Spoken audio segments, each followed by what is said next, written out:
Assalamualaikum warahmatullahi wabarakatuh. Selamat siang. Kita ketemu kembali di reproduksi perikanan. Pada pertemuan kelima ini kita akan membahas terkait dengan faktor lingkungan reproduksi. Nah, kita tahu bersama bahwasanya secara biologis reproduksi ikan itu tidak semata hanya proses pemijahan belaka, melainkan rangkaian yang kompleks yang di dalamnya melibatkan faktor internal atau endogen seperti regulasi hormon, perkembangan gonad, serta respon adaptif daripada ikan terhadap faktor eksternal atau faktor perubahan lingkungan. Nah, sehingga lingkungan ini bisa dikatakan sebagai pengaruh daripada lingkungan yang mampu menginisiasi dan menyinkronkan siklus reproduksi, baik itu pada sistem pemijahan alami maupun pada pemijahan yang terkontrol di budidaya modern. Nah,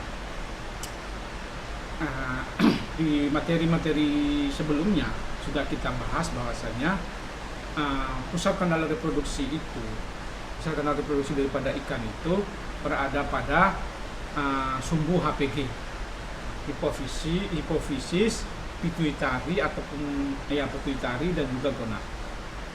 Nah,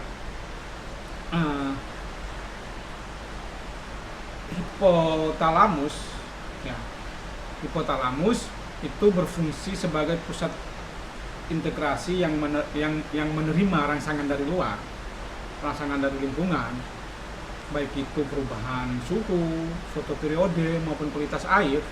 Nah, ketika itu berubah, maka itu sinyal itu ditangkap oleh hipotalamus. Nah, nanti hipotalamus ini akan memicu terjadinya sekresi hormon pelepas gonadotropin atau biasa kita kenal dengan namanya GnRH, gonadotropin releasing hormone. Nah, GnRH ini kemudian menstimulasi kelenjar hipofisa.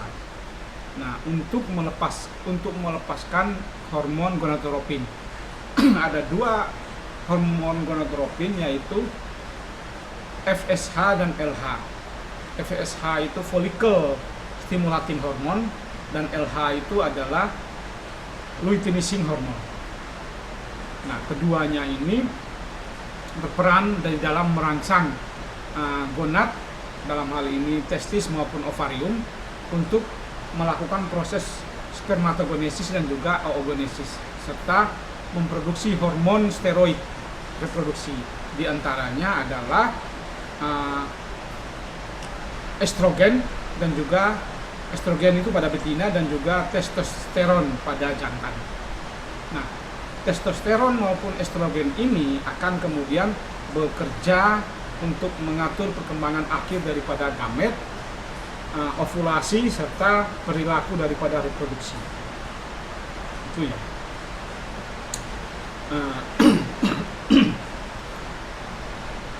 Secara umum ada 3 kelompok faktor yang berperan sebagai environmental modulator yang mempengaruhi aktivasi dan juga regulasi sistem endokrin lewat sumbu HPG tadi, yaitu faktor fisik, faktor kimia maupun faktor biologis. Nah, pada faktor fisik itu ada suhu, ada cahaya, dan juga ada arus dan kedalaman.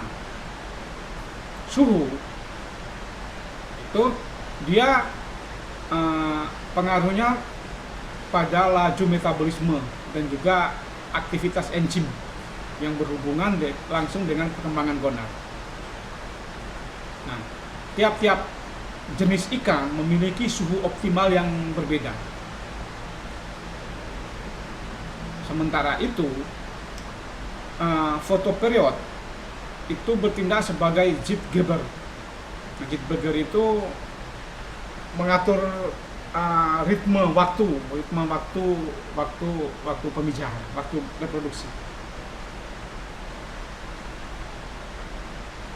Yang mengatur siklus musiman reproduksi lewat stimulasi pada hipotalamus. Jadi ketika fotoperiode cahaya maupun intensitas itu mengalami perubahan, maka dia akan mengirimkan sinyal itu otak dalam hal ini hipotalamus akan membaca sinyal perubahan cahaya dan intensitas cahaya itu sebagai sinyal ekologis, ditangkap sebagai sinyal lingkungan untuk menentukan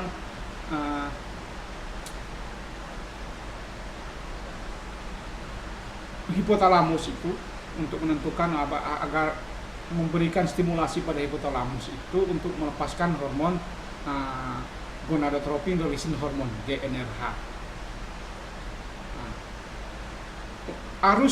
Untuk arus dan kedalaman itu dia sebagai berperan dalam penentuan lokasi dan waktu pemijahan, khususnya untuk ikan-ikan yang reofilik, ikan-ikan reofilik atau ikan-ikan yang kemudian hidupnya memerlukan arus, itu di sana. Sedangkan pada faktor kimia itu diantaranya adalah pH, tingkat keasaman perairan, ada oksigen terlarut, dissolved oksigen, ada salinitas atau kadar garam, serta senyawa toksik, yaitu amonia dan nitrat. Ini diperlukan dalam perairan. Nah, pH itu karena dia adalah tingkat keasaman perairan, maka dia akan mempengaruhinya terhadap keseimbangan ion dan aktivitas enzim. Oksigen terlarut itu pengaruhnya terhadap respirasi seluler, terutama pada jaringan organ. Jaringan dalam hal ini adalah jaringan gonad yang aktif. Salinitas perannya di dalam proses pematangan gonad, mekanisme osmoregulasi, pengaturan cairan tubuh.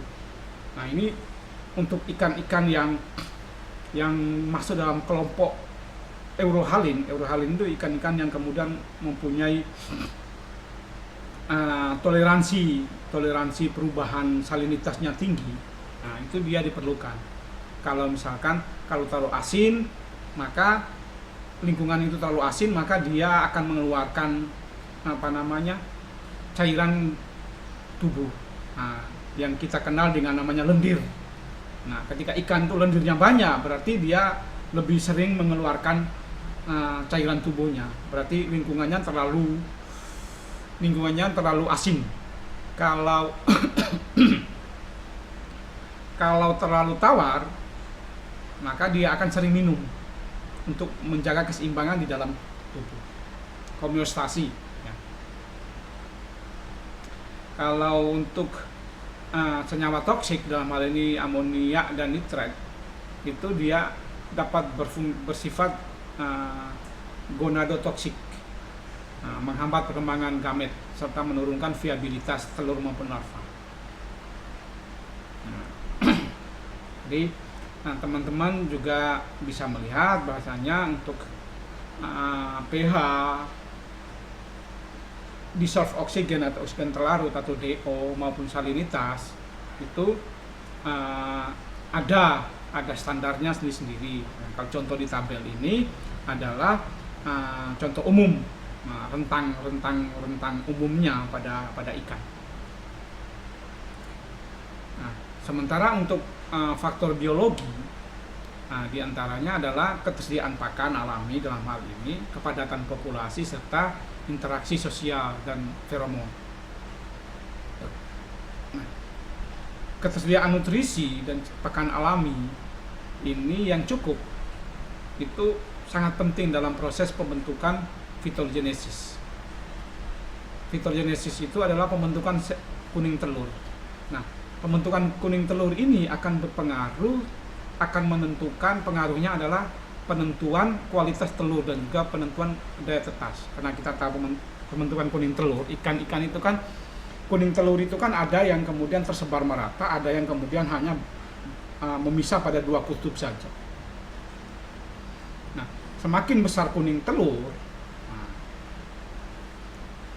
tingkat penetasannya akan berbeda. Semakin banyak kandungan kuning telur dalam kuning telur, maka tingkat penetasan akan berbeda dengan dengan kuning telur yang kemudian tersebar merata. Itu di sana. Sedangkan kepadatan populasi yang terlalu padat, maka akan meningkatkan tingkat stres.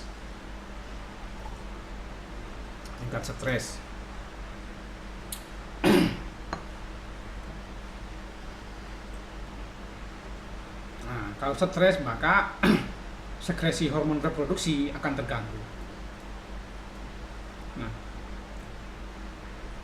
pada sisi yang lain, interaksi sosial dan juga pelepasan feromon, interaksi dia dengan lawan jenis, itu dia akan kemudian ikan betina itu mempunyai namanya, akan mengeluarkan cairan kimia yang dinamakan feromon.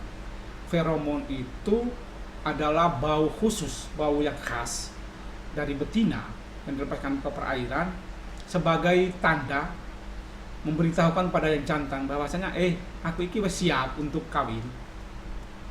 Nah, itu penanda itu. Kalau di sekitar kita, di manusia sekitar kita itu kita bisa melihat kucing. Nah, kucing betina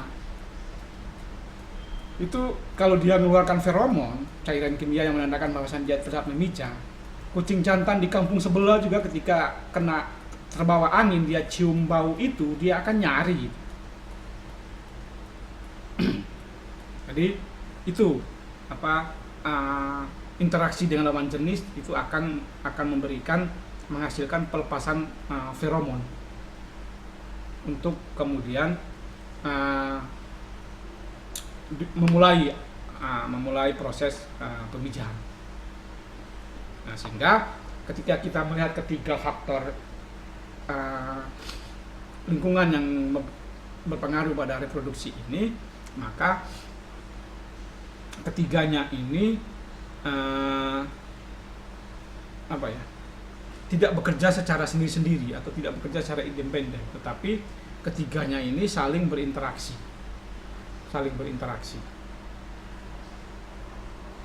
Sehingga penting bagi kita, teman-teman nanti yang ingin bisnis pembenihan, maka harus memperhatikan faktor-faktor ini.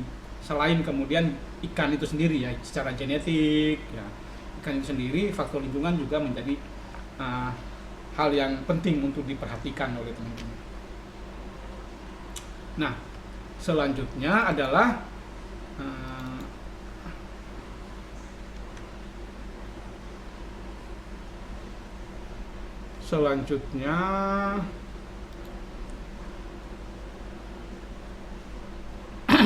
kita melihat satu-satu. Suhu. Nah, suhu ini adalah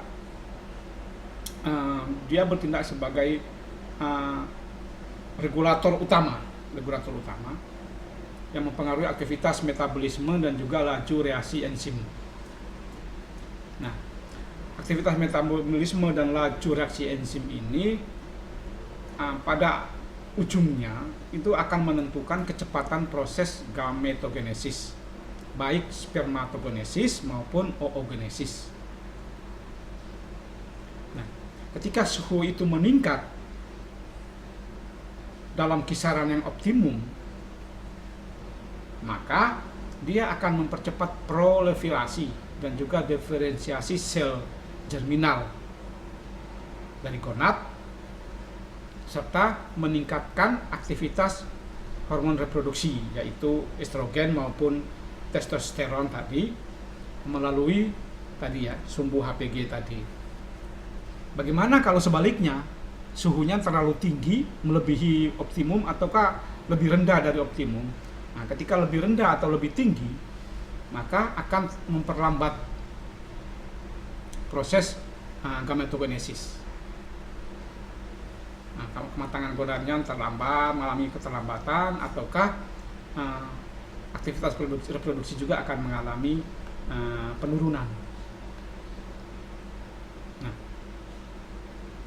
suhu juga berpengaruh pada penentuan waktu pemijahan.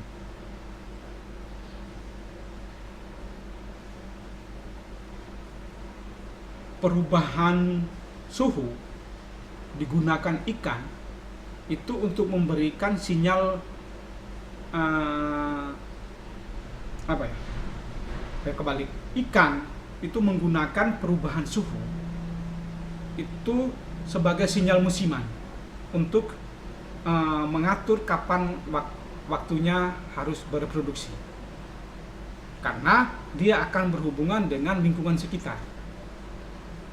Nah, dia berhubungan dengan dia akan berhubungan dengan ketersediaan pakan. Nah, faktor biologi ketersediaan pakan juga dan juga karena akan pengaruh terhadap kondisi di mana setelah ikan itu menetas. Jadi dia akan ke sana hubungannya. Dan juga suhu juga berperan terhadap viabilitas dan telur maupun larva.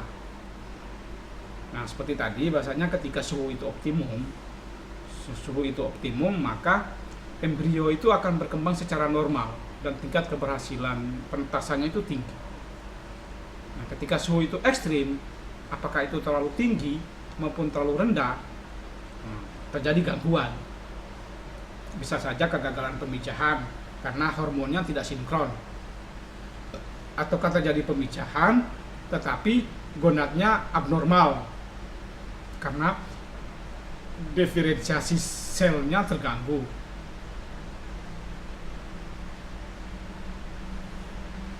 Kalaupun bisa terbuahi, bisa menetas, tetapi kematian embrionya tinggi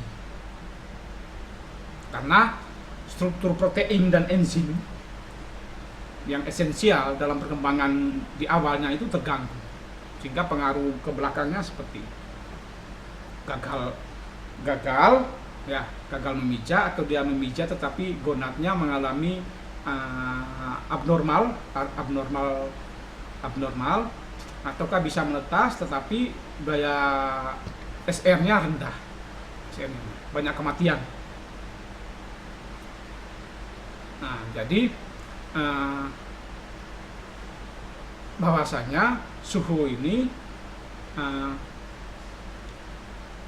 tidak hanya berpengaruh terhadap induk, tetapi juga dia mempengaruhi terhadap kualitas gamet dan juga keberhasilan perkembangan awal daripada larva. Nah, suhu juga bisa dikatakan sebagai faktor pembatas, karena keberhasilan reproduksi itu sangat bergantung pada kemampuan ikan untuk melakukan adaptasi dengan kisaran suhu lingkungan.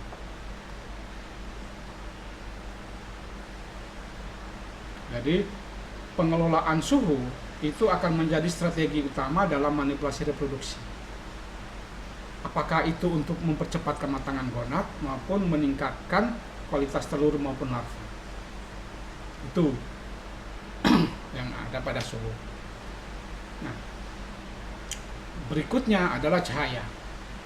Nah, cahaya ini dalam hal ini adalah fotoperiode dan intensitas. Seperti yang kita singgung di awal, dia berfungsi sebagai Z-gapper, mengatur waktu biologis untuk melakukan reproduksi. Cahaya itu kan sinyal eksternal yang kemudian diterjemahkan oleh ikan sebagai respon neuroendokrin lewat sistem saraf pusat. Nah, teman-teman bisa melihat gambar di samping, bahwasanya cahaya diterima oleh retina, kemudian sama retina ini kemudian dibaca, dan sinyal ini, informasi sinyal ini ditransmisikan ke sistem saraf pusat, yaitu hipotalamus. Nah, hipotalamus kemudian akan melepaskan gonadotropin releasing hormone, nah, atau GnRH. GnRH ini kemudian akan merangsang kelenjar hipofisa atau pituitari untuk mensekresikan atau memproduksi dan melepaskan hormon gonadotropin. Ingat, hormon gonadotropin itu ada dua, follicle stimulating hormone FSH dan maupun luteinizing hormone atau LH. Kedua hormon ini ya, FSH maupun LH ini berperan langsung dalam mengatur perkembangan dan pematangan gonad, apakah itu testis maupun apakah itu spermatogenesis maupun oogenesis. Sehingga cahaya bisa dikatakan seperti suhu, bisa dikatakan sebagai perannya adalah peran fundamental dalam mengontrol aktivasi sumbu HPG. Dan HPG itu adalah pusat inti daripada regulasi hormon, regulasi reproduksi lewat hormon. Nah, cahaya juga itu mengatur siklus biologis penting yang erat hubungannya dengan reproduksi, seperti pematangan gonad, migrasi, reproduksi, dan waktu pemijahan. Nah, di mana fotoperiod, lamanya penyinaran, ini akan memicu sinkronisasi proses fitogenesis dan spermatogenesis. Harus sinkron, harus sejalan. Kalau spermatogenesis lebih dulu tidak bisa, ataukah fitogenesis lebih dulu tidak bisa. Jadi harus serentak, sehingga ketika telur dikeluarkan, telur dan sel sperma itu sama-sama dikeluarkan dalam waktu yang hampir bersamaan dalam siklus alamiahnya ya.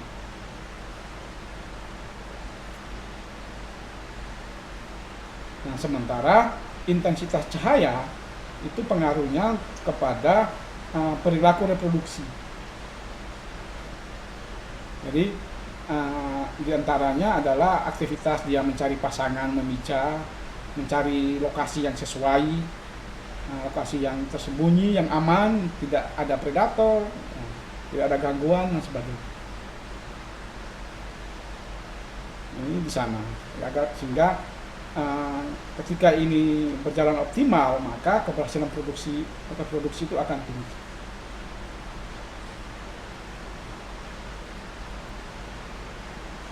Cahaya juga ketika terjadi perubahan musim juga akan memberikan pengaruhnya terhadap aktivitas reproduksi juga. Kalau teman-teman lihat di foto di bawah, yang winter dan summer, perubahan dari musim dingin kepada musim semi kan cahayanya lebih banyak dan sebagainya macam. Nah, itu akan berkaitan erat dengan proses pergantian musim. Nah, ketika durasi cahaya itu menjadi lebih banyak, maka akan memberikan sinyal untuk mulai pematangan gonad. Itu pada ikan-ikan yang temperate. Sedangkan ikan-ikan yang tropis, yang hidup di lingkungan dengan variasi panjang hari yang sedikit lebih kecil, maka reproduksinya itu dipengaruhi oleh kombinasi cahaya dan faktor lingkungan, seperti curah hujan. Nah, ketika cahaya dan tiba-tiba hujan, nah itu berarti waktunya memijah. Karena pakan alaminya banyak dan sebagainya macam, sehingga rangsangan untuk memijahnya tinggi.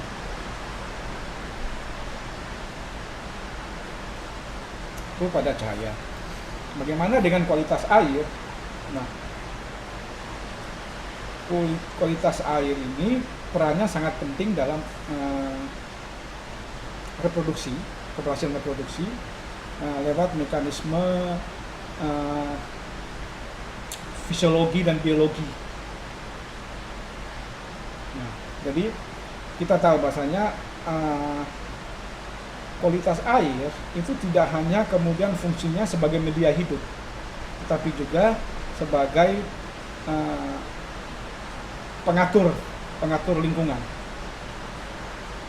yang mempengaruhi stabilitas homeostasi internal.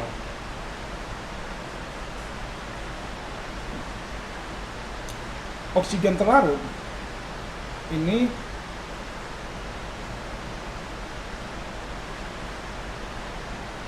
sebagai komponen yang esensial dalam respirasi seluler, ya, dalam mendukung produksi energi. Nah, produksi energinya itu lewat proses oksidatif di dalam mitokondria, ya. Jadi kita tahu bahwasanya jaringan gonad itu kan salah satu jaringan yang kemudian dengan aktivitas metabolit yang tinggi, apalagi pada fase pembentukan gametogenesis dan juga vitalogenesis, sehingga ketersediaan oksigen terlarut yang cukup itu sangat diperlukan untuk memastikan kelancaran proses gametogenesis dan juga vitalogenesis. Kalau terjadi, bagaimana kalau kemudian oksigen terlarut itu kurang? Ketika mengalami kekurangan oksigen, atau biasanya dalam istilah kedokteran itu dikenal dengan namanya hipoksia. Jadi kondisi di mana oksigennya itu rendah, minim, maka ikan itu akan mengalami stres. Sehingga ketika ikan itu stres, maka akan mengganggu, menghambat proses sekresi daripada gonadotropin. Ketika gonadotropin itu terhambat, sekresi gonadotropin itu terhambat, maka akan menurunkan fekunditas. Ketika fekunditas itu tingkat fekunditas itu turun, maka akan terjadi gangguan pada kualitas daripada sel telur dan juga sel sperma. Jadi akan saling implikasinya banyak, pengaruhnya banyak. Satu mempengaruhi satu mempengaruhi yang lain. Saya ulangi, ketika oksigennya rendah atau minim, maka dia akan menghambat proses sekresi atau proses produksi dan pelepasan gonadotropin, yaitu follicle stimulating hormone dan luteinizing hormone. Ketika produksi dan pelepasan gonadotropin ini terhambat, maka akan menurunkan fekunditas. Nah, ketika fekunditas itu turun, maka terjadi gangguan pada kualitas telur. Kualitas telur akan menjadi kurang bagus, dan juga sel sperma juga akan menjadi kurang bagus. Nah, ketika itu terjadi, maka proses reproduksi juga akan terganggu secara keseluruhan. Itu untuk oksigen terlarut. Sementara itu pada pH atau tingkat keasaman, karena dia sifatnya asam, maka dia berada pada menjaga keseimbangan ion dan juga aktivitas enzim di dalam tubuh.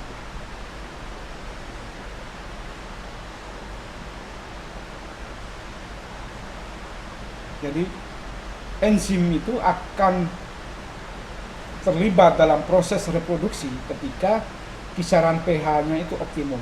Kembali lagi ke tabel yang tadi, ya, kisaran suhu, pH maupun oksigen terlarut yang bisa ditolerir tentang optimumnya.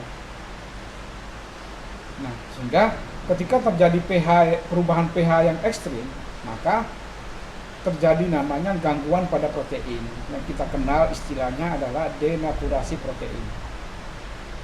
Ketika protein terganggu, maka fungsi enzim pun akan terganggu. Tuh kalau pada pH.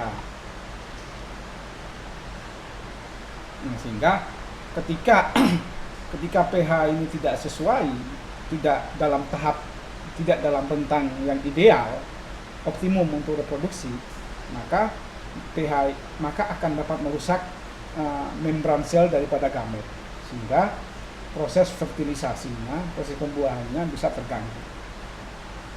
Ketika terganggu, maka daya tetas telur juga akan mengalami gangguan pula.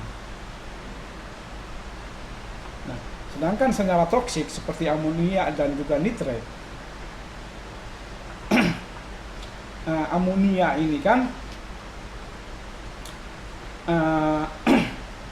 amonia di dalam perairan kan dia biasanya dalam bentuk yang tidak bentuk yang terionisasi, yaitu kita biasa kenal dengan namanya NH3. Amonia ini kan dia dapat berdifusi melalui membran insang, sehingga menyebabkan terjadinya gangguan fisiologis. Di antaranya adalah kerusakan gonad dan gangguan metabolisme sel. Nah, di sisi yang lain, nitrit ini ketika di perairan itu kandungan nitrit yang tinggi, maka dia akan mengganggu proses transport oksigen dalam darah. Gangguannya adalah berupa dia akan membentuk yang namanya methemoglobin, sehingga ketika methemoglobin itu terbentuk, maka dia akan menurunkan efisiensi daripada proses respirasi. Jadi proses pernafasannya menjadi tidak bagus. Nah, di dalam reproduksi, ketika kandungan amonia dan nitrit ini tinggi, maka akan menghambat perkembangan embrio. Satu, yang kedua akan menyebabkan deformitas atau abnormal pada embrio, serta akan menyebabkan terjadinya kematian yang tinggi pada larva.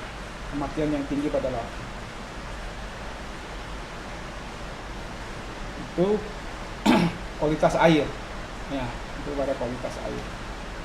Sementara itu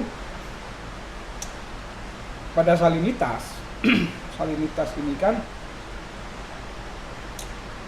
terutama untuk ikan-ikan yang eurohalin, ikan-ikan yang dengan daya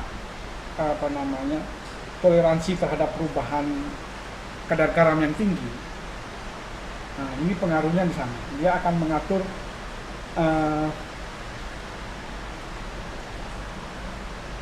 adaptasi dia terhadap perubahan kadar garam.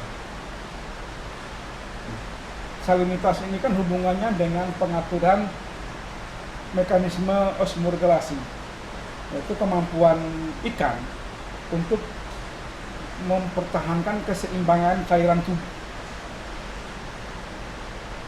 dan ion di dalam tubuhnya. Dan tadi ya, kalau terlalu asin dia akan mengeluarkan lendir, kalau terlalu tawar dia akan sering minum. Kenapa seperti itu? Karena ketika terjadi perubahan salinitas, itu dia akan mempengaruhi gradiasi osmotik.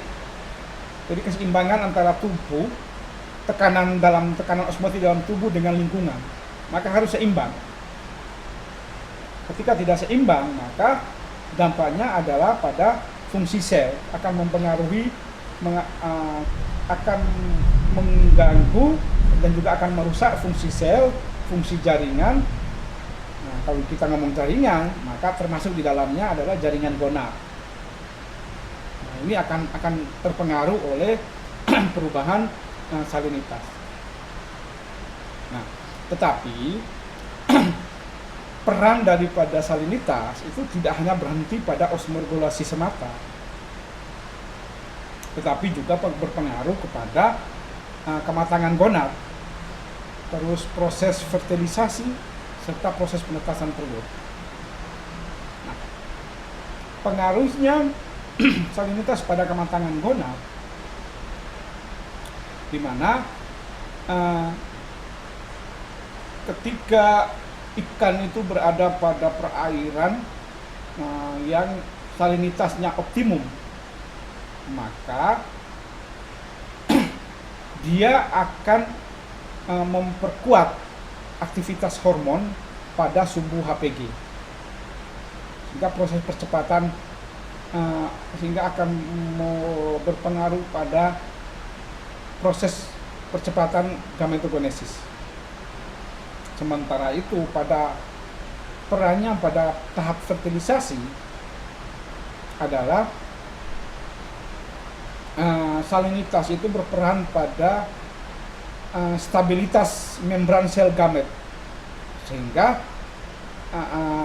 ketika stabilitas membran sel gamet ini terjaga, maka tingkat keberhasilan pertemuan antara sel sperma dan ovum itu bisa tinggi.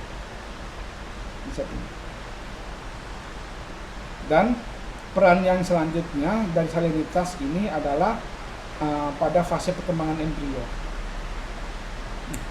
Karena tadi salinitas ini adalah menjaga tekanan osmotik telur, sehingga ketika ini tekanan osmotik telur dengan lingkungan ini seimbang, maka dalam kondisi yang optimal, maka proses embriogenosis itu akan menjadi lebih cepat, lebih baik, dan juga daya tetah juga akan menjadi lebih baik.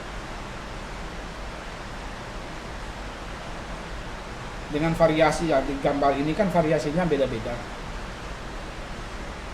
Untuk ikan air tawar, air payau, air laut maupun udang.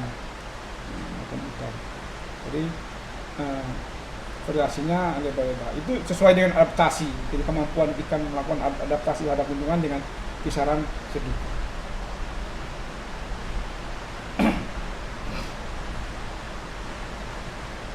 Berikutnya kita akan melihat arus. Nah, arus ini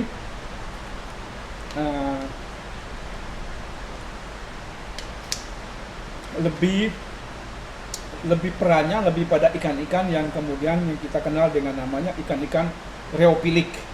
Ya, reopilik, ikan reopilik. Seperti ikan wader, ikan nilem, ikan botia. Nah, ikan-ikan yang hidupnya di sungai, kemudian dengan arus yang ya cukup deras dan deras di sana. Nah, arus ini tidak hanya fungsinya itu sebagai media transport, tetapi juga sebagai sinyal ekologi yang mampu memicu perilaku reproduksi dan juga memacu hormonal pada ikan kembali lagi lewat sistem neuroendokrinnya pada sumbu HPG tadi itu.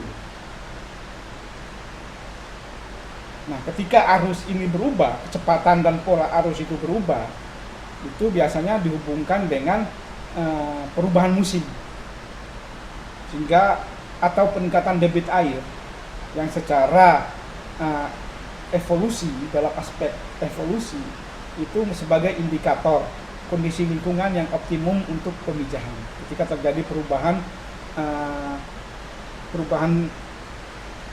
debit air ya, perubahannya berupa peningkatan debit air itu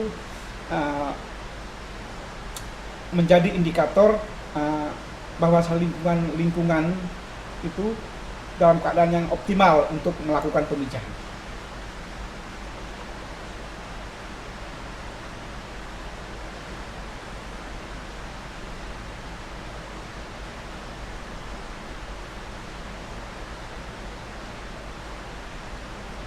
Jadi teman-teman bisa dibaca sendiri ya, dari tahapan-tahapan ini yang mulai dari pra-pemijahan sampai larva. Pra-pemijahan dia lebih pada merangsang migrasi. Ketika terjadi perubahan pola dan juga debit daripada air arus, ini waktunya memasuki masa pemijahan ini. Dia akan melakukan mencari tempat, migrasi pemijahan, mencari tempat untuk dan juga pematangan gonak itu di sana. Kalau pada saat pemijahan dia akan membantu distribusi daripada sel telur dan sel sperma sehingga peluang fertilisasinya tinggi. Nah, pengaruhnya ke sana. Jadi begitupun pada peran yang berikutnya yaitu oksigenasi telur. Nah, dalam proses inkubasi telur itu begini, telur itu kan ada dua sifatnya, adhesif dan juga non adhesif. Adhesif itu telur yang melekat, non adhesif itu telur yang tidak melekat. Dia bisa melayang-layang, dia bisa mengapung, tetapi tidak melekat. Ataukah di dasar tapi dia tidak melekat pada substrat. Nah, telur yang melekat itu kan biasanya kan nempel gini ya, rasanya ya,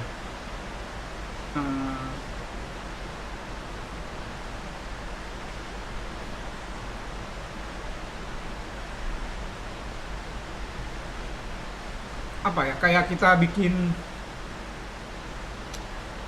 dia kan melekat lah, bergerombol seperti di gambar itu ya, teman-teman bisa itu dia saling menempel, menggumpal dia menjadi gumpalan melekat jadi sebuah gumpalan.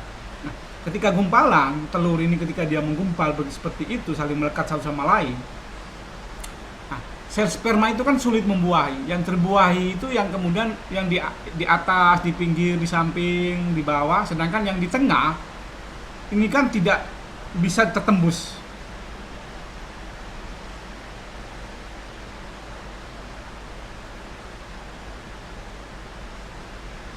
Nah, cuma tidak bisa tertembus sehingga arus ini berfungsi untuk kemudian mengoksidasi, memberikan tambahan oksigen, memecah gumpalan itu biar bisa terurai. Nah, sehingga semua telur itu mendapatkan kesempatan yang sama untuk mendapatkan oksigen, juga mendapatkan dan berhak kesempatan yang sama untuk terbuahi.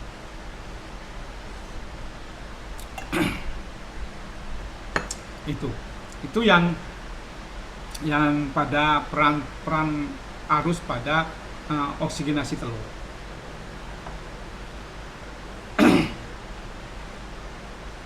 Nah, sehingga pemahaman kita di dalam arus dan hidrodinamika itu juga menjadi penting, terutama ketika itu dalam budidaya terkontrol ya.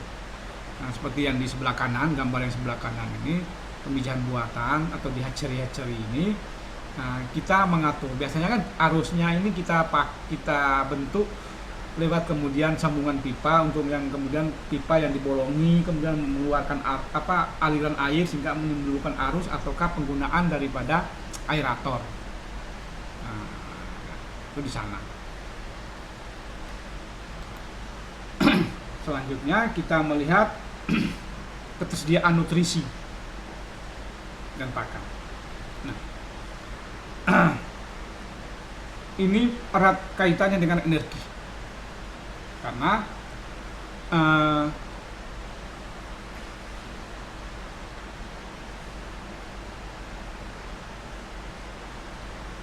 ketersediaan nutrisi dan pakan ini sebagai penentu keberhasilan reproduksi ikan lewat mekanisme yang namanya bioenergetik dan fisiologis yang kompleks. Ya. Energi yang diperoleh dari pakan,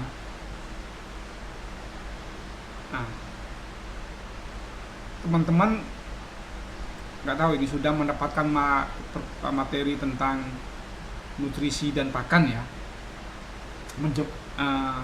teknik manajemen pembuatan pakan. Nah, jadi dalam bioenergetik itu kan ketika pakan itu dimakan oleh ikan, maka kebutuhan yang paling utama yang dalam grafik bioenergetik itu adalah digunakan untuk maintenance, perbaikan sel-sel tubuh yang rusak. Kemudian dilakukan proses metabolisme itu digunakan untuk pertumbuhan, habis itu nanti energi juga digunakan untuk perkembangan reproduksi, untuk proses reproduksi seperti pematangan gonad dan sebagainya. Jadi selain digunakan untuk kebutuhan dasar maintenance, juga dialokasikan energi itu untuk proses reproduksi, terutama dalam tahap pembentukan gonad, gonadogenesis, dan juga produksi telur melalui phytogenesis. Phytogenesis ini atau pembentukan kuning telur itu kan fase yang kritis dalam proses oogenesis pada betina, di mana proses phytogenesis ini terjadi akumulasi kuning telur yang kaya akan protein, yang kaya akan lemak, dan namanya phytolegenin atau prekursor utama. Nah, ini proses phytogenesis ini sangat bergantung pada ketersediaan nutrisi yang esensial, khususnya adalah protein, asam lemak esensial seperti DHA, EPA, vitamin, dan juga mineral. Jadi itu yang dibutuhkan, sehingga ketika proses misalkan pakan buatan, dalam proses pembuatan pakan buatan itu kan harus ada unsur proteinnya, lemaknya, karbohidratnya, ada juga kemudian asam lemak esensial ditambahkan, vitamin juga ditambahkan, mineral juga ditambahkan. Nah, itu karena kebutuhannya untuk itu. Nah, kecukupan nutrisi ini akan meningkatkan efisiensi kerja daripada sumbu HPG. Ya. Nah, karena sumbu HPG itu dia mengatur sekresi hormon reproduksi. Di antaranya adalah GnRH, ya, gonadotropin releasing hormone, kemudian hormon gonadotropin dalam hal ini adalah follicle stimulating hormone atau FSH, dan juga luteinizing hormone atau LH, serta hormon steroid reproduksi seperti testosteron pada jantan dan juga estrogen pada betina. Nah, nutrisi yang baik dengan kandungan protein, asam lemak esensial, vitamin maupun mineral, dengan nutrisi yang baik, dia akan mendukung sintesis hormon steroid. Dalam hal ini adalah estrogen dan juga testosteron. Karena kedua hormon ini berperan dalam proses pematangan gamet. Bagaimana jika sebaliknya terjadi? Ketika terjadi defisiensi protein, defisiensi nutrisi, maka dia akan jalur perkembangan ini akan terganggu, sehingga terjadinya penurunan aktivitas hormonal. Ketika aktivitas hormonal turun, mengalami penurunan, maka pematangan gonad akan melambat, terjadi kelambatan. Pematangan gonad menjadi lambat, maka reproduksi akan gagal. Jadi itu yang terjadi. Jadi kebutuhannya itu. Nah, ini ya. Nah, defisiensi nutrisi ketika ini turun, maka fekunditasnya turun, kualitas telurnya juga turun, maka terjadi kegagalan proses pemijahan. Nah, kualitas telur itu yang dihasilkan itu sangat dipengaruhi oleh status nutrisi induk, sehingga di dalam manajemen pengelolaan induk ikan seperti materi sebelumnya, maka nutrisi untuk induk itu juga diperhatikan. Asupan nutrisi itu harus optimal untuk induk, karena telur yang berasal dari induk dengan asupan nutrisi yang optimal, maka dia akan memiliki cadangan energi yang cukup, bahkan lebih dari cukup, untuk mendukung perkembangan embrio hingga tahap awal larva. Sampai ketika larva itu sudah menetas, dia akan hidup biasanya 10 sampai 14 hari. Nah, itu cadangan energinya masih bisa membackup itu untuk kehidupan awal larva. Begitupun sebaliknya, ketika terjadi kekurangan nutrisi, maka telur yang dihasilkan itu ukurannya akan menjadi lebih kecil. Kandungan kuning telurnya akan menjadi lebih rendah, lebih sedikit. Sementara larva ikan di awal setelah menetas itu sangat bergantung kepada cadangan nutrisi internal. Dalam hal ini kuning telur, sisa-sisa kuning telur itu, dia bertahan hidup mengandalkan itu. Karena sistem pencernaan belum terbentuk sempurna dan bekerja.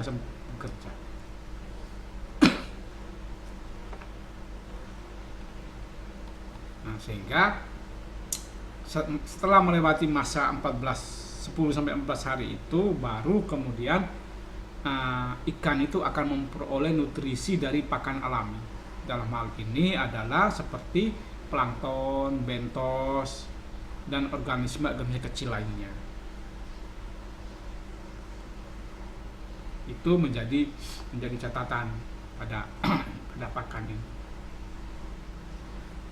Jadi sekali lagi, nutrisi induk itu sangat menentukan. Jadi ketika kandungan nutrisinya optimal dari semua penyusun pakan itu yang baik untuk induk itu, karena fitogenesis itu sangat tergantung di sini, ketersediaan energi. Berikutnya adalah faktor sosial dan biologis. Nah, ini dia berperan karena reproduksi itu kan hasil interaksi yang kompleks antara lingkungan, fisiologi hormonal, serta interaksi sosial antar individu. Nah, faktor sosial itu diantaranya adalah kepadatan populasi, terus feromon atau komunikasi sinyal kimia lewat feromon, serta interaksi antara jantan dan betina, antara pasangan.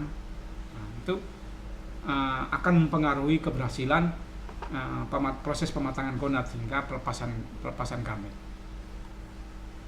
Nah, tadi kepadatan populasi itu pada kondisi kepadatan tinggi, maka ikan itu akan stres. Stresnya juga tinggi, sehingga mengalami akibatnya apa? Terjadinya kompetisi ruang. Nah, terjadinya kompetisi oksigen, memperebutkan oksigen terlarut, memperebutkan pakan. Nah, ketika stres ini muncul, maka akan memicu peningkatan hormon stres. Dalam hal ini adalah kortisol. Nah, padahal kortisol ini, ketika kortisol ini adalah ketika peningkatan hormon stres kortisol ini, maka akan menghambat kinerja daripada sumbu HPG tadi. Ketika ini terjadi hambatan, menghambat HPG, maka akan menyebabkan sekresi hormon gonadotropin itu akan terjadi penurunan, akan menghambat terjadinya sekresi hormon gonadotropin, yang pada akhirnya proses gametogenesis juga akan terjadi terhambat. Nah, kalau terhambat maka produksi hormon seks, estrogen maupun androgen itu menurun, sehingga pematangan gonad dan kesiapan memija juga akan menjadi terhambat. Jadi akan berpengaruh efeknya. Nah, sehingga dalam biologi reproduksi itu dikenal dengan namanya fenomena seperti ini, ya, fenomena ikan terlalu padat di dalam perairan, induknya terlalu padat ya dalam satu. Nah, itu akan menyebabkan penurunan tingkat kematangan gonad, frekuensi pemijahan yang rendah, serta kualitas telur yang kemudian akan menurun. Nah, itu pada kondisi padat tebar yang terlalu tinggi.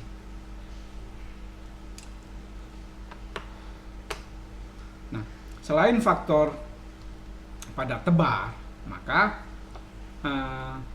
ikan juga interaksi sosial ini juga melalui komunikasi kimia dengan namanya feromon. Seperti yang tadi sempat saya singgung, bahasanya feromon ini senyawa kimia yang dilepaskan oleh individu ke perairan, ya, terutama individu betina ke perairan, dan sinyal kimia ini ditangkap oleh jantan melalui sistem olfaktori, ya, penciumannya olfaktori.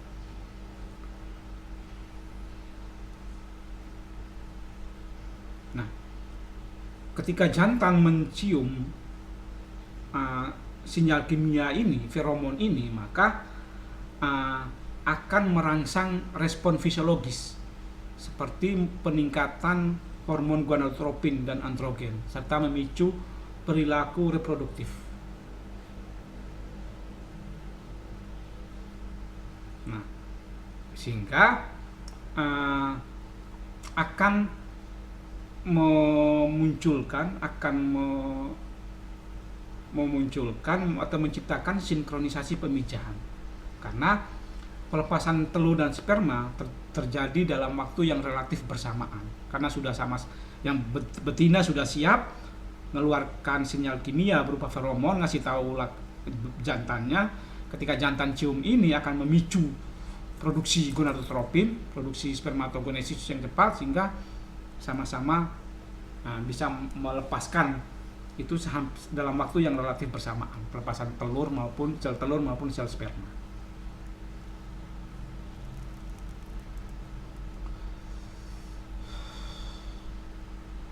Ya, contohnya pada kita manusia, ya, cowok kalau lihat cewek yang kemudian dengan aroma tubuh, parfum dan segala macam, ada yang itu kan akan memacu. Ingat ya, iklannya apa itu namanya, parfum apa itu, Axe. Kesan pertama begitu menggoda, selanjutnya terserah Anda.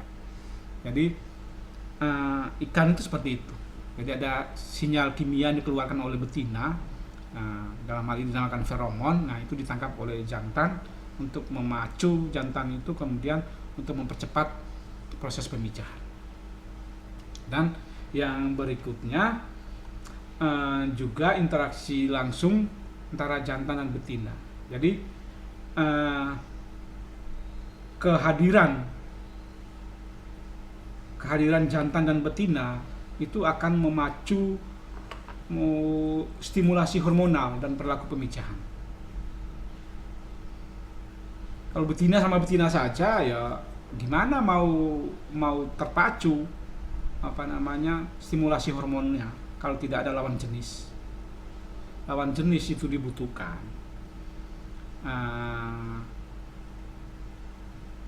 Dibutuhkan untuk memberikan kematangan reproduksi. Kematangan reproduksi.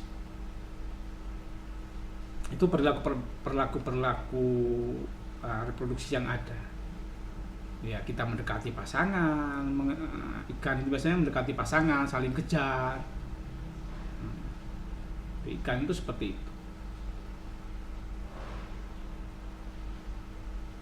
Itu yang yang terjadi dari faktor sosial dan juga biologis. Jadi keberhasilan reproduksi secara keseluruhan itu tadi ya, integrasi dari faktor sosial dan juga faktor biologis. Nah, jadi ini yang menjadi catatan bagi kita untuk khususnya dalam manajemen induk ya di sana. Nah, bagaimana dengan interaksi faktor lingkungan, interaksi antar faktor lingkungan? Jadi tadi faktor lingkungan tadi kan ada 3 kelompok ya, fisik, kimia, dan juga biologi. Nah, keberhasilan pemijahan itu kan hasil integrasi antara berbagai parameter lingkungan, baik itu suhu, cahaya, kualitas air, serta ketersediaan oksigen terlarut. Nah, faktor-faktor ini berpengaruh terhadap aktivitas metabolisme tubuh, sistem endokrin, serta perilaku reproduksi. Tadi sudah kita jelaskan suhu itu pengaruh paling signifikan. Nah, dimana ketika suhu itu meningkat, maka akan aktivitas enzim juga akan meningkat dan laju metabolisme juga akan meningkat juga. Nah, sehingga pada akhirnya akan meningkatkan kebutuhan energi dan konsumsi oksigen terlarut. Nah, sehingga ketika suhunya ini optimal, maka proses akan mempercepat proses daripada fitoligenesis pada betina serta meningkatkan meningkatkan proses spermatogenesis pada jantan lewat aktivitas hormonal. Nah, tapi dia tidak bisa berdiri sendiri.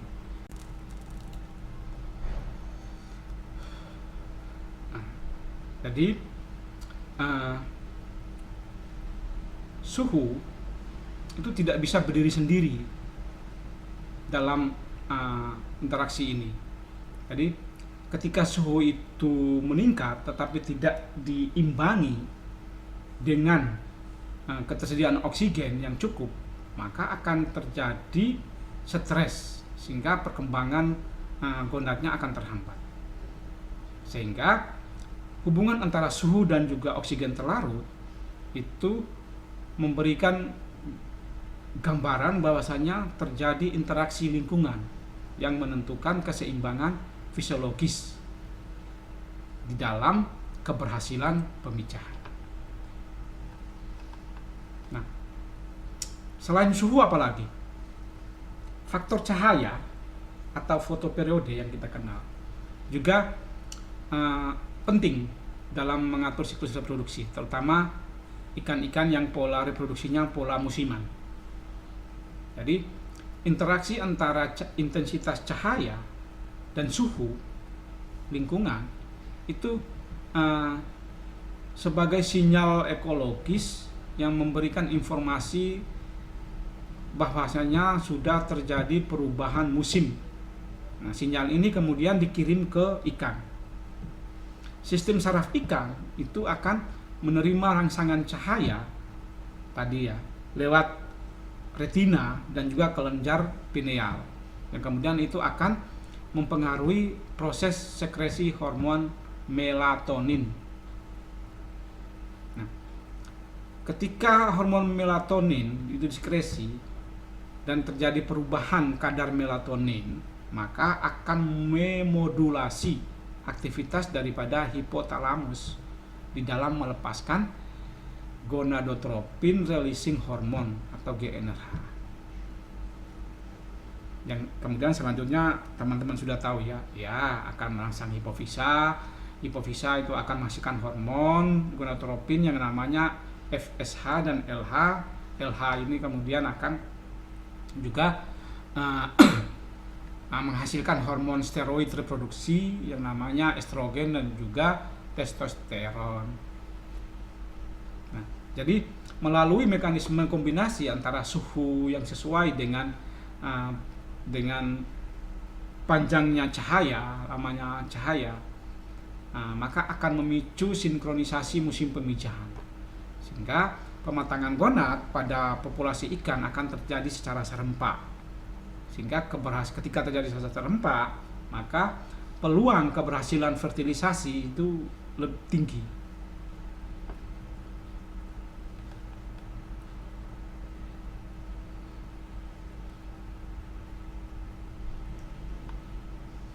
Nah, bagaimana dengan kualitas air yang buruk? Ya pasti ketika kualitas air yang buruk maka akan menyebabkan stres. Ya, yang ditandai dengan peningkatan hormon stres seperti hormon kortisol. Nah, kortisol ini dia memiliki fungsinya adalah antagonistik terhadap sistem reproduksi, karena dia menekan aktivitas daripada hormon reproduksi di subuh HPG itu. Nah, efeknya apa? Ketika kortisol ini menekan hormon reproduksi, meskipun rangsangan lingkungan itu sebenarnya dia itu memicu pemijahan, tetapi akan mengalami proses penghambatan, sehingga karena kortisolnya tinggi, hormon kortisolnya tinggi, sehingga proses pematangan gonad, ovulasi maupun kemudian spermiatin itu tidak terjadi secara optimal.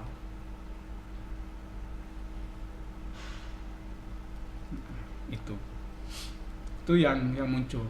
Nah, bagaimana dengan aspek budidaya modern? Nah, seiring berkembangnya teknologi di dalam bidang aquaculture, maka pengelolaan faktor lingkungan itu kemudian tidak lagi secara terpisah dikelola, tetapi melalui pendekatan integratif berbasis, kemudian sekarang muncul banyak sistem yang integratif melalui monitoring otomatis seperti teknologi sensor. Ya, jadi ada alat yang dimasukkan di dalam perairan akan mendeteksi. Kita bisa lihat di HP suhunya berapa, pH-nya berapa air, pH-nya juga, sinar mataharinya berapa. Itu akan real time terus. Nah, data ini digunakan untuk kemudian mengoptimalkan kondisi lingkungan secara simultan lewat sistem kontrol otomatis, seperti mengatur aerasi, mengganti air, atau mengatur pencahayaan. Ini penting karena di dalam digital monitoring itu otomatis itu ketika salah satu faktor suhu, pH, oksigen ataupun cahaya itu ada yang mengalami penurunan, maka nanti akan keluar tindakan yang harus dilakukan apa. Ketika pH turun, apa yang harus dilakukan? Ketika suhu turun, apa yang harus dilakukan? Ini pun sebalik. Jadi perkembangan teknologi itu juga berpengaruh terhadap sistem pengelolaan daripada induk dan juga sistem reproduksi daripada induk. Tuh. Nah, pemahaman implikasi terhadap praktek aquaculture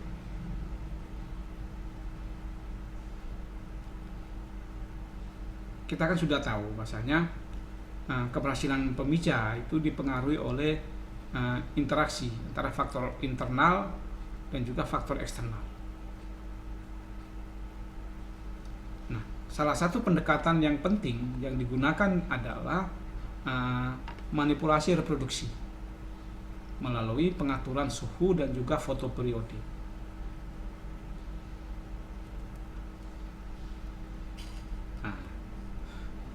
Jadi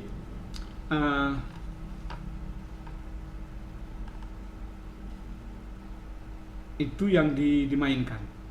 Jadi kita ada yang biasa menambahkan water heater untuk menambah suhu, meningkatkan suhu. Penggunaan lampu juga akan berpengaruh di dalam ruangan terkontrol ya, lingkungan terkontrol di akuarium, di laboratorium itu biasanya seperti itu digunakan, memanipulasi itu, mengatur suhu dan juga cahaya. Itu dilakukan. Nah, ada juga kemudian teknik induksi hormon juga banyak digunakan untuk merangsang pemijahan. Biasanya penggunaan Ovaprim ataukah human chronic gonadotropin atau HCG untuk merangsang pelepasan hormon gonadotropin dan dari hipofisa. Nah, karena Ovaprim maupun HCG ini berfungsi untuk mempercepat maturasi akhir daripada oosit, proses ovulasi pada betina serta spermiatin pada jantan. Sehingga ketika penggunaan Ovaprim maka proses reproduksi itu bisa terjadwal. Nah, juga dalam faktor lingkungan juga akan menyebabkan terjadinya memunculkan namanya konsep pemijahan buatan melalui rekayasa lingkungan. Nah, tujuannya adalah untuk mempercepat pematangan gonad juga serta menciptakan sinkronisasi pemijahan. Nah, jadi kita memanipulasi suhu, arus air, substrat, serta pencahayaan itu digunakan di sana supaya bisa terjadi sinkronisasi pemijahan. Nah, dan juga yang sangat penting juga dalam keberhasilan reproduksi adalah kualitas air. Bagaimana kemudian kita mengelola agar air itu baik dalam hal ini oksigen terlarut, pH, suhu, salinitas serta senyawa nitrogen seperti amonia dan juga nitrit itu bisa dikendalikan, bisa diatur, dikontrol dengan penggunaan aerasi. Dalam hal ini ada juga penggunaan biofilter. Biofilter itu biasanya digunakan untuk meminimalisir akumulasi daripada amonia. Itu jadi penerapan implikasi dengan memahami konsep lingkungan itu, maka kita bisa memberikan solusi lewat proses manipulasi, reproduksi, pemijahan buatan serta bagaimana mengelola manajemen seni mengelola air supaya air itu mendukung untuk proses reproduksi. Nah, ini contoh studi kasus pada ikan air tawar maupun pada ikan air laut ya, dengan suhu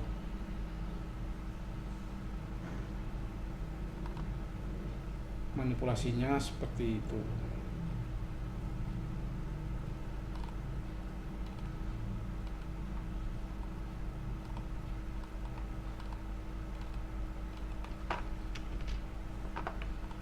Nah, secara umum kita tahu bahwasanya faktor lingkungan itu memegang peranan yang sangat fundamental dalam mengatur keberhasilan reproduksi.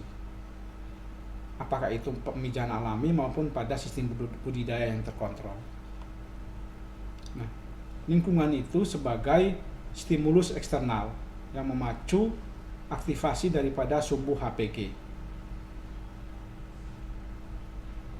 Nah, perubahan parameter lingkungan itu akan dideteksi oleh reseptor sensorik, kemudian itu diteruskan ke hipotalamus untuk merangsang terjadinya sekresi gonadotropin releasing hormone, yang selanjutnya menginduksi hipofisis untuk melepaskan hormon gonadotropin seperti follicle stimulating hormone dan juga luteinizing hormone yang berperan di dalam proses gametogenesis, fitoligenesis, pematangan oosit hingga ovulasi daripada spermiatin pada ikan. Nah, suhu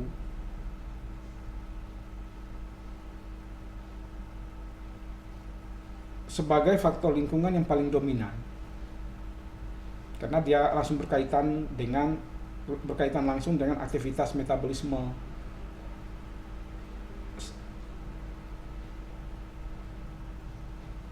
meningkatkan laju metabolisme, aktivitas enzim, serta sintesis hormon steroid seperti estradiol, 17 beta, serta testosteron yang fungsinya dalam perkembangan gonad. Itu yang terjadi. Nah, kualitas air juga pengaruhnya signifikan. Oksigen terlarut, pH, dan konsentrasi amonia itu sangat menentukan stabilitas ikan dan keberlangsungan perkembangan gamet. Konsentrasi oksigen yang cukup itu akan mendukung respirasi seluler dan produksi energi yang diperlukan selama proses fitogenesis dan perkembangan embrio. Nah, sebaliknya, ketika akumulasi amonia atau terjadinya kondisi hipoksia, ingat hipoksia itu ya kandungan oksigen yang minim ya atau rendah, maka akan memicu stres, sehingga akan meningkatkan sekresi hormon kortisol. Kortisol itu kan hormon stres. Hormon stres ini akan menghambat aktivitas daripada gonadotropin dan sehingga akan menekan fungsi reproduksi. Ketika fungsi reproduksi ditekan, maka menyebabkan penurunan kualitas daripada sel telur dan sel sperma. Nah, faktor lingkungan ini dia tidak bekerja secara terpisah, melainkan interaksi yang kompleks dan sinergis. Kombinasi antara suhu dan fotoperiode, kombinasi antara itu akan menjadi penentu dalam sinkronisasi pemijahan.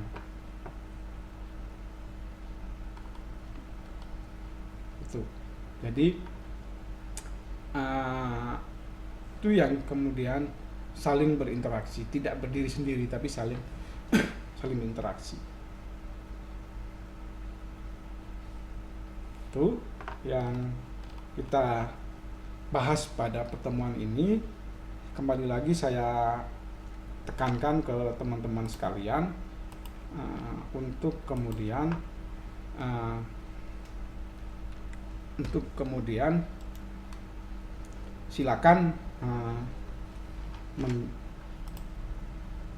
membaca dan juga mencari referensi yang lain agar supaya memperkaya pemahaman teman-teman terkait dengan faktor lingkungan reproduksi. Itu yang bisa disampaikan. Terima kasih. Wassalamualaikum warahmatullahi wabarakatuh. Selamat siang.